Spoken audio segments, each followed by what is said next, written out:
एक बार फिर से आप सभी का बहुत बहुत स्वागत है हमारे YouTube चैनल पे। आज फिर से मैं आप सभी के लिए क्लास 11th पॉलिटिकल साइंस जो इस बार के नए सिलेबस में जोड़ा गया टॉपिक्स है, हम उन सभी को कवर कर रहे हैं। तो आज का जो हमारा टॉपिक है वो है भारत में संसदीय कार्यपालिका। ये भी टॉपिक हमारे इस बार के सिलेबस में जोड़ा गया है। हालांकि हमने कार्यपालिका और कार्यपालिका के प्रकार इन सभी के बारे में ऑलरेडी पढ़ लिया है।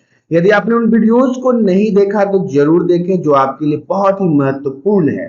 तो आइए शुरुआत करते हैं आज नए टॉपिक की तरफ, भारत में संसदीय कार्यपालिका। इसमें हमें जानना है कि जब भारत का संविधान लिखा जा रहा था, हमारे इंडियन कॉन्स्टिट्यूशन तैयार हो रहा था, तब भारत को 1919 और 1935 के अधिनियमों के अंतर्गत संसदीय व्यवस्था के संचालन का कुछ अनुभव हो चुका था। इससे पहले भारत के उन सभी लोगों को जो संविधान लिख रहे थे या बना रहे थे, उनको अपने देश को चलाने का अनुभव हो चुका था। अब इसके अलावा उन्होंने क्या किया, इस अनुभव ने हमें यह दिखाया कि संसदीय व्यवस्था के अंतर्गत कार्यपालिका को जनप्रतिनिधियों के द्वारा प्रभावपूर्ण तरीकों से नियंत्रित किया जा सकता है। देखिए, जब हमारा संविधान लिखा जा रहा था तो अधिनियम 1919 और 1935 याद रखिएगा, अधिनियम 1919 और 1935 के कारण, इन अधिनियमों के कारण हमारे यहाँ व्यवस्था के संचालन का अनुभव हो चुका था और लोगों ने यह भी देखा कि कार्यपालिका के मदद से या फिर जो जनप्रतिनिधि होते हैं, जो जनता के द्वारा चुनके जाते हैं विधायक सांसद, उनके मदद से कार्यपालिका को नियंत्रित किया जा सकता है प्रभावपूर्ण तरीके से। इसके अलावा भारतीय संविधान के निर्माता एक ऐसी सरकार सुनिश्चित करना चाहते थे, जो भी भारत के संविधान का निर्माण कर रहे थे, आपको पता है कमिटी थी, हालांकि इसके अध्यक्ष डॉक्टर भीमराव अंबेडकर थे। तो ये लोग ये चाहते थे कि जनता की अपेक्षाओं के प्रति संवेदनशील और उत्तरदायी हो, मतलब जो जनता की जरूरत है उसे पूरा करने में हमारा संविधान जो है वो सक्षम होना चाहिए, बिल्कुल भरपूर होना चाहिए। संसदीय कार्यपालिका की जगह दूसरा विकल्प अध्यक्षात्मक सरकार था। अगर संसदीय कार्यपालिका हम अपने यहां नहीं रखते तो दूसरा ऑप्शन हमारे पास क्या था, अध्यक्षात्मक सरकार था। यदि हम या तो हम संसदीय व्यवस्था अपने यहां लागू कर लेते या फिर अध्यक्षात्मक सरकार लागू कर लेते। देखिए, अध्यक्षात्मक, अर्ध अध्यक्षात्मक, संसदीय, इन सभी चीजों के बारे में मैंने आपको लास्ट वीडियो में डिटेल से बताया। यदि आपने उन वीडियोस को नहीं देखा तो जरूर देखें। लेकिन देखिए क्या है कि अब मतलब कि अध्यक्षात्मक अगर सरकार हमारे यहां था तो इसमें क्या था, कार्यपालिका का मुख्य कार्यकारी के रूप में राष्ट्रपति पर बहुत बल देता है। क्या होता है कि इसमें प्रधान कौन हो जाता है, राष्ट्रपति होता है, न कि प्रधानमंत्री।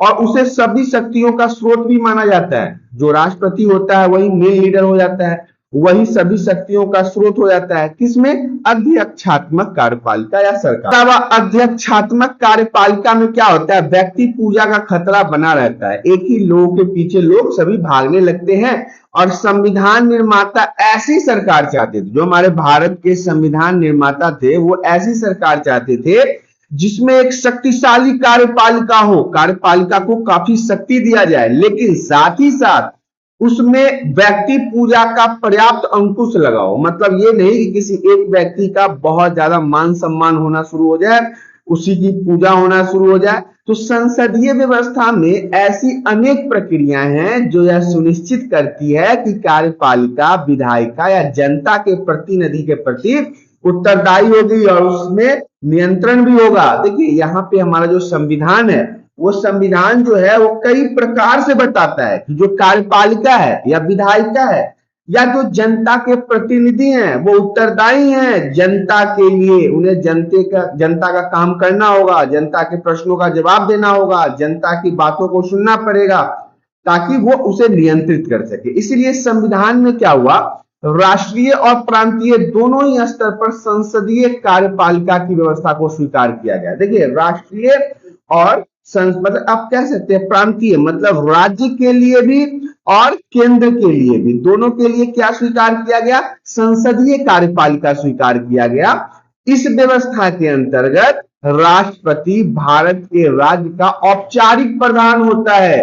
अगर इमरजेंसी वगैरह लग जाए, अगर आपातकालीन लग जाए, तो उस समय हमारे देश का जो सुप्रीमो है, वो राष्ट्रपति हो जाएगा, तथा प्रधानमंत्री और मंत्रिपरिषद राष्ट्रीय स्तर पर सरकार चलाते हैं। तो राज्यों के स्तर पर क्या होता है, राज्यपाल, मुख्यमंत्री और मंत्रिपरिषद मिलकर कार्यपालिका का निर्माण करते हैं। देखिए राज्य के स्तर पर यदि कार्यपालिका का निर्माण होता है तो उसमें राज्यपाल नंबर 1 पे, दूसरे नंबर पे मुख्यमंत्री और तीसरे नंबर पे मंत्रिपरिषद, ये सब मिलकर क्या करते हैं, कार्यपालिका का निर्माण किया करते हैं। तो इस स्तर पे, राज्य स्तर पे भारत के संविधान में औपचारिक रूप से संघ की कार्यपालिका शक्तियां राष्ट्रपति को दी गई है। देखिए भारत के संविधान में औपचारिक रूप से संघ की कार्यपालिका शक्ति किसे दिया गया है, प्रेसिडेंट को दिया गया, पर वास्तव में प्रधानमंत्री के नेतृत्व में बनी मंत्रिपरिषद के माध्यम से राष्ट्रपति इन शक्तियों का प्रयोग कर सकता है।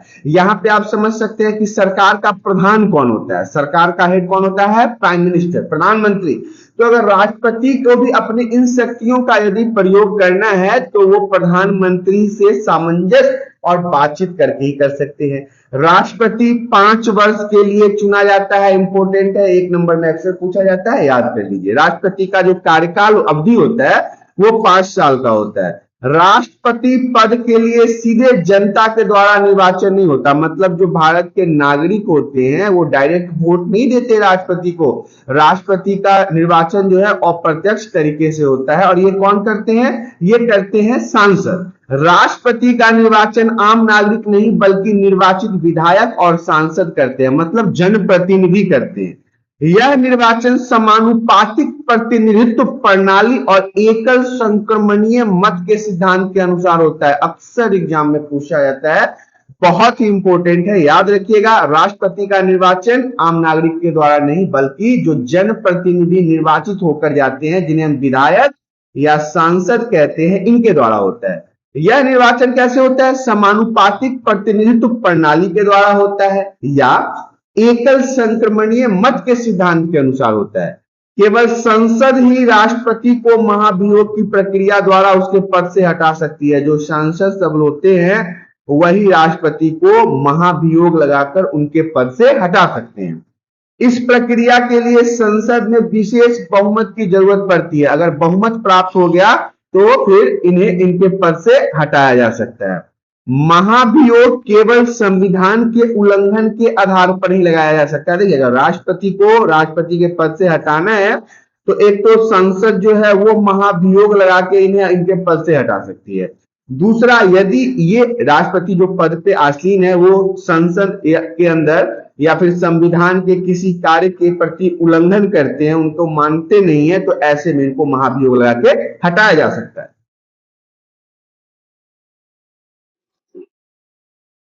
इस प्रकार से आपने देखा क्लास 11th के पॉलिटिकल साइंस का बहुत ही इंपॉर्टेंट टॉपिक था, भारत में संसदीय कार्यपालिका। यहाँ पे समाप्त हो गया। आशा करता हूँ वीडियो पसंद आया होगा। यदि वीडियो पसंद आया तो वीडियो को लाइक करें, चैनल पे पहली बार आए हैं तो चैनल को सब्सक्राइब करें ताकि इसी प्रकार के एजुकेशनल वीडियो आपको हमेशा प्राप्त होती रहे। आज के लिए इतना ही, अब हमें इजाजत दीजिए। हम आपसे फिर रूबरू होंगे अगले वीडियो में, तब तक के लिए धन्यवाद।